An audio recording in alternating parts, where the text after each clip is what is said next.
Iran and Saudi Arabia and World War III.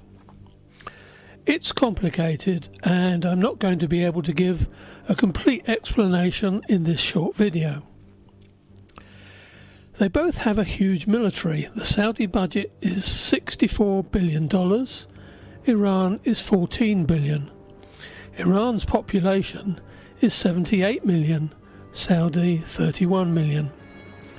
And there's been a power struggle between them for many years now. This power struggle is the main cause of instability in the Middle East. It's a Cold War fought between proxies in Yemen, Iraq, Syria, Lebanon, Afghanistan, and probably other countries. It's reinforced by the fact that Saudi is Sunni Islam, Iran is Shia Islam, and the two main branches of Islam have been at war for 1400 years on account of something that happened 1400 years ago, which I'm not going to explain because who cares what happened 1400 years ago? Well, they do. Very much. It's like so many other feuds that go back into the mists of time. But they aren't fighting each other directly. It's all done via proxies. For example, the horrible civil war in Yemen is Saudi against the Iran-backed Houthi rebels. I'm not going into the rights and wrongs of that conflict, but it does seem to be exposing the weaknesses of the Saudi war machine. So, here's the lineup.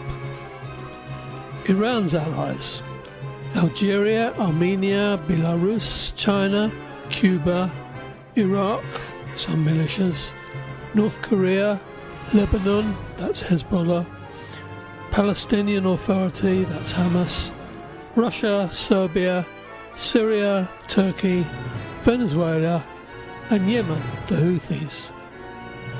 The Saudi allies: USA, Pakistan, Qatar, Jordan, Kuwait, South Korea, Singapore, Indonesia, Egypt, Tunisia, Japan, UAE, Oman. As we all know, Iran has been working towards getting their own nuclear weapons. That's not as difficult as you might think. You need a source of uranium and a way to separate the two very similar isotopes. You want the U-235, which is 0.7% of the total. After that, I won't say making a bomb is easy, but it is known technology. Israel has had them for decades, probably since 1966. As of now, it's believed that Israel has up to 400 nuclear warheads, and they have delivery systems. If tiny Israel can do it, you'd think anyone else could. The other way is if you have a plentiful source of neutrons, such as a nuclear reactor, and then the non-fissionable U-238 can be converted to plutonium, which can be separated chemically, and that's a lot easier than separating U-235 from U-238, and plutonium can be made into a nuclear bomb. And Pakistan, which is an ally of Saudi, did. Would they help the Saudis? I don't know, but I do know that they are very short of money, which Saudi has lots of, and oil, which Saudi has lots of. The USA has nuclear weapons too, but I really don't think they'd let the Saudis have any. If Iran gets nukes, then that puts Saudi in a difficult position, so you can see that they would also want to get nukes, and they have said exactly that.